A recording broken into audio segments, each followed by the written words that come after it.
Welcome to TV20 News. We are Cleveland. I'm Leah Haslidge. The Cleveland Municipal Court is putting away some historic mementos for a century. Items that help tell the story of the first 100 years of the Cleveland Municipal Court are being put away in a special airtight time capsule, which will be opened in 2112 during the court's bicentennial year. In the last 6 months or so, we gathered, Maine finished her book, and then also we gathered other items, photos, historical photos, and other things like a docket book that they used to sign. This is the docket book that Judge Adrian first used when he first became judge. Is going into the time capsule, and a stamp, a seal, and those kinds of things. One of the items to be placed in the time capsule is a book chronicling the first 100 years of the court. It was written by municipal court employee Mary Ann Coster. I did want to bring her up to acknowledge what she did for the court in writing this book, and I know that this was a labor of love, and we so appreciate the fact that you did this for us. I mean, I think I'm speaking on behalf of all of my colleagues. We know the work that you put into it. We've seen the book, and it was, I mean, such a wonderful thing that you did, and I know you did it because you love the court, not necessarily anything we could have asked of you, anything we could have given of you, that you did this. Distional items being put into the capsule include a pair of handcuffs, a very outdated personal digital assistant, a gavel, and an archive disc that has a 1,000-year lifespan. Court employees also had a chance to leave their footprint behind. It's the centennial banner that was created for the 100th anniversary of the court in 2012. So this is going to be part of the time capsule, and it was signed by most of the members of the court. A DVD player along with a documentary of the courts will be included as well, but it's anyone's guess if people 100 years from now will even know what to do with it. In separate ceremonies held in the City Council chambers, 3 new people were sworn in as judges to the Cleveland Municipal Court. In front of a crowded house filled with friends and family, Sheila Turner McCall, Michael Nelson Sr., and Jasmine Torres Lugo all took the oath of office, making them the newest judges on the bench of the Cleveland Municipal Court. Judge McCall thanked all of her friends, family, and supporters and said it was her husband, Timothy, who was her best assistant and supporter. And he never said no. Now, trust me, this past year I was not home. You know, I was not there. I was gone 7 days a week, basically. So these two kind of had to fend for themselves, but he never complained. He would say, "What do you need?" "I need some more money." "I need you to go get this. I need you to do that." He never said no. I will be eternally. He is my soulmate. He is my friend and my best champion. Thank you. Judge Jasmine Torres Lugo is no stranger to the Cleveland Municipal Court, having served as a judge back in 2003. In her speech, Judge Torres Lugo spoke of the difficulties of coming to America, learning a new language, and having to start over as a lawyer. But you see, I'm grateful for that because it made me humble, that's for sure. But it gave me the opportunity to grow up. It gave me the opportunity to use my beliefs, my faith, and the example that my family gave me, I used it.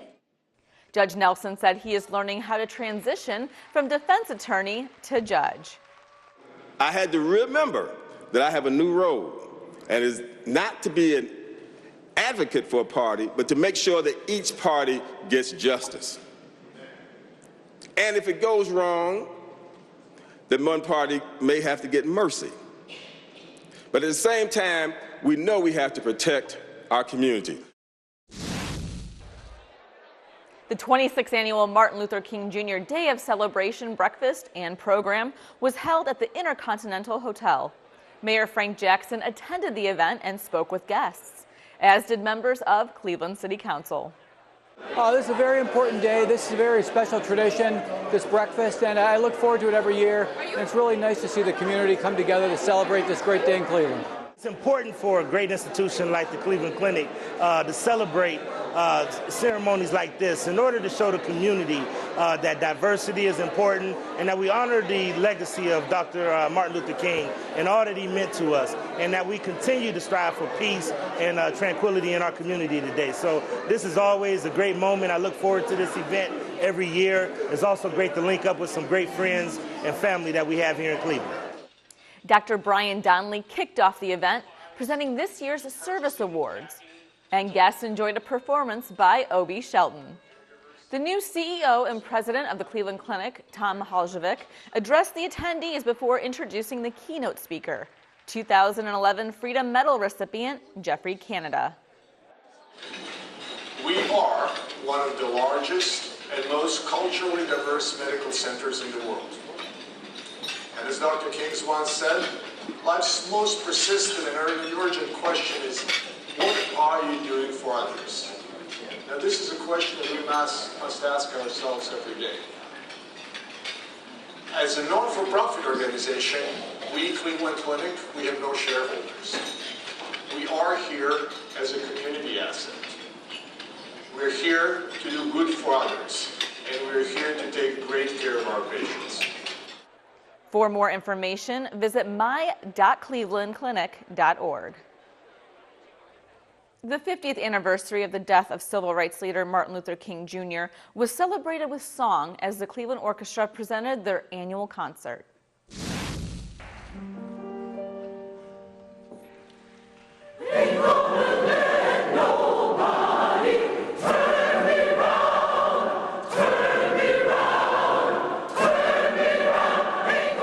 It was a packed house at Severance Hall as people gathered to honor the life and legacy of Martin Luther King Jr. It's the 38th time the Cleveland Orchestra has held the annual concert, led by music director Franz Welser Most.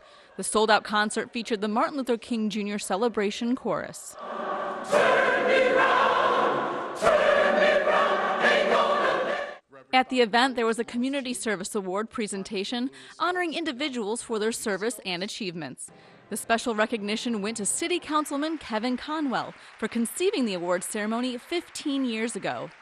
The Youth Award went to Titus Hicks, a Baldwin Wallace scholar who was helping students rise up through education. And KeyBank received the Organization Award for their work in the community and their continued sponsorship of this concert.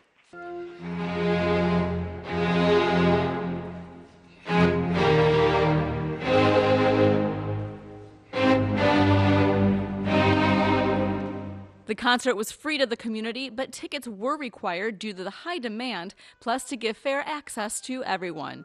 The free tickets were distributed via a lottery, and winners were chosen at random.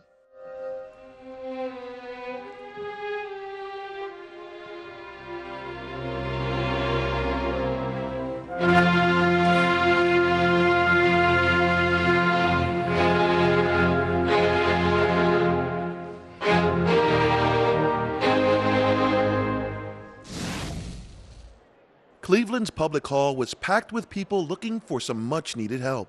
For almost 3 decades, the Homeless Stand Down event has been providing vital resources and services to people, families, and veterans facing poverty and homelessness in our area. Lauren Pencala is with Hands On of Northeast Ohio and has been the lead agency behind this effort for the past 7 years. What we're doing today is basically it's a one-stop shop for people that access services throughout the community. We've all come together, over 200 different organizations, companies, and groups that want to support this issue. It's very important because there is a huge need. It's important for us to collaborate on a local level for this issue especially. There's so many services, and if we can come together this one time a year just to offer these people the services and make them aware of what they have access to, we're all responding then in a productive and efficient way. The event provided the homeless with clothes and services. It also helped to let people know there are individuals and organizations out there that care. More than 1,500 people received access to social service providers, free haircuts, medical screenings, breakfast and lunch, plus free winter coats and clothing, personal care kits, and much more.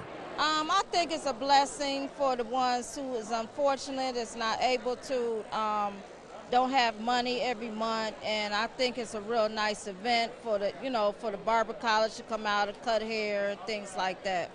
How's this helping you? It's helping me in a way because I needed a haircut for one, and then again, it just makes me feel good inside and confident and everything. And people volunteering here to help the homeless say they came to this event and look forward to it because there's so many people in need. Barbers like Waverly Willis volunteered their time by cutting people's hair and making them feel better about themselves.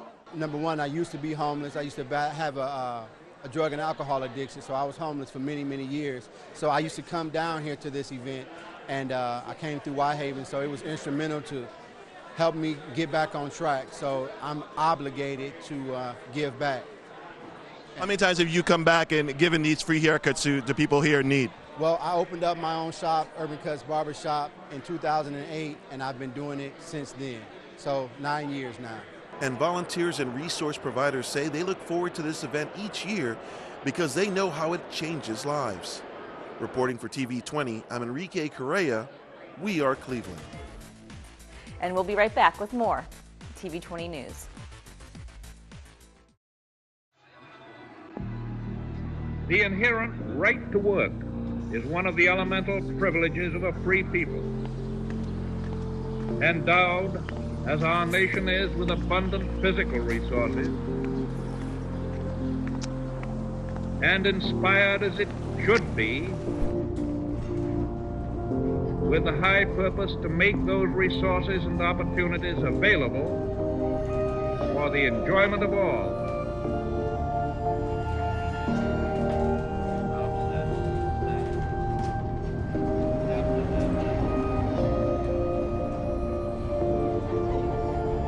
We approach this problem of re-employment with the real hope of finding a better answer than we have now.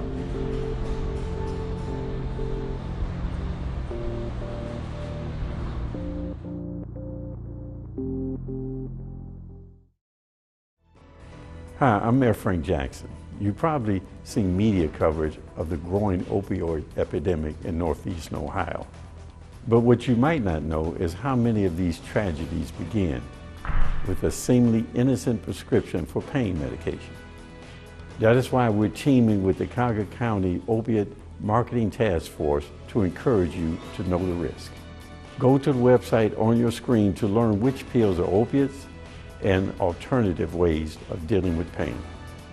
What starts as a prescription can end with addiction, so know the risk.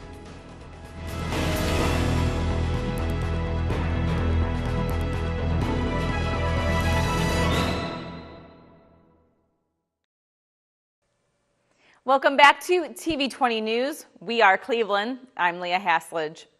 College students work hard, and when they're home for winter break, they usually use that time to catch up on sleep. I know, I did. So what made a group of Cleveland area college students get up early one morning and go to the Quicken Loans Arena dressed in their best business attire? The answer is ambition. TV20 reporter Dan Monroe has more. The Cleveland Leadership Center held their 7th annual iCleveland Winter Edition conference for young men and women home from college for winter break. Mary Ann Crosley, president and CEO of the Leadership Center, says this event is showing college students the benefits of finding an internship and a job right here in Cleveland. The students who are here will get so many benefits. First, it's the connections. So yes, they get to meet students from across the country who are interested in staying here in Cleveland. They get to meet so many community leaders who are currently arriving to serve as lunch guests. These people are taking time out of their incredibly busy days to talk to young people about the benefits of starting and keeping your career here in Cleveland. For years, the Sherwin-Williams Company has been a sponsor and supporter of the iCleveland Conference, oftentimes finding people for their summer internships at the event. Talent Acquisition Manager Maureen Drabick is very impressed with those who attended, saying it shows they have ambition to get a jump start on their career. More and more today we're seeing people taking that first initiative. Historically they would start towards the end of their college career looking for a new opportunity. We're now seeing people do this at their freshman level, and it's just so eye-opening to see people that are just really wanting that challenge, wanting to get that experience, that firsthand corporate world experience to see if, maybe that this is the career path for them. Keynote speaker Susan Fuhrer, CEO and medical director of the Lewis Stokes VA Medical Center, says she learned lessons about what it takes to be an effective leader from her first boss. When I was 2 years into the job, we had our first female CEO come. And she was a tyrant. And she wanted me fired. So my first lesson is, sometimes you learn more from bosses that you don't want to emulate than bosses that are great. Adam Sandor is a senior at Cleveland State University, majoring in marketing and computer science. What he learned at iCleveland, he says, has been invaluable. Like this one's teaching us about do's and don'ts of interviews, where most career fairs you just go and you just talk and you talk, just back and forth to all these different tables. But here, we're talking, interacting with leaders of companies, people that are high up. They tell us what we're looking for, and at the end of the day, we have a career fair here. So they're giving us a lot of things, a lot of variables to use that other career fairs don't. Besides the career fair that was held at the end of the summit, attendees had a chance to network with business leaders from all over the area. It truly was a step in the right direction for those trying to get a jump on their careers. At the Quicken Loans Arena, for TV20, I'm Dan Monroe. Thanks, Dan. To learn more about the Cleveland Leadership Center, visit their website, cleveleads.org. After 15 years with the City of Cleveland, Director of Community Development, Michael Cosgrove, has retired. Mayor Frank Jackson, colleagues, family, and friends gathered to say farewell at Cleveland City Hall. Mayor Jackson presented Director Cosgrove with a proclamation and commended his work in public service. You have an opportunity, and that is to impact the lives of individuals, families, and communities. And that's what you've done, Mr. Cosgrove, as Director of Community Development. There's no other department other than maybe, well, I can't say no other department because every department is essential. But in terms of the dollars and the guidelines and regulations around those dollars, community development is the department that is designed to go into the communities and do what they can do for those communities in need. And that is truly public service. So I want to say thank you for your service to the city and the public, and I want to present you with this proclamation. As the mayor said, public service is the highest calling. It's something that I've always felt moved to do. I hope that it's something in my new role that I'll be continuing to help people in our community in many similar ways. All of us here at TV20 wish Mr. Cosgrove the best of luck on his retirement and his new position as Executive Director of Neighborhood Housing Services of Greater Cleveland. Well, a group of performers came to the rotunda of Cleveland City Hall to help spread a little holiday cheer during the 4th annual Youth Christmas Extravaganza.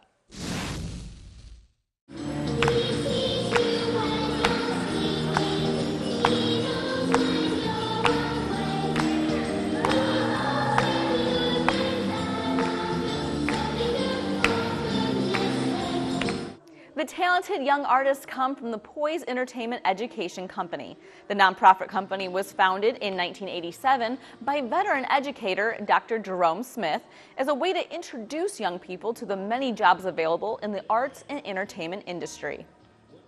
Well, first of all, Poise is so exciting. It is the #1 class act program, never been done in the history of the world. We'll emphasize on the program called the You Can Do It program. It identifies the tens of thousands of jobs and careers in the arts and entertainment industry.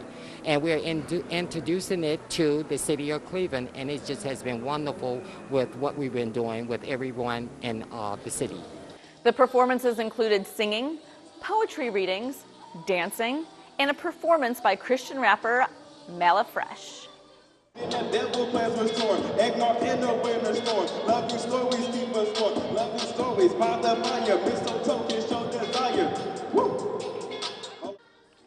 For more information on the Poise Entertainment Education Company, email Dr. Smith at poiseentertainment@twc.com.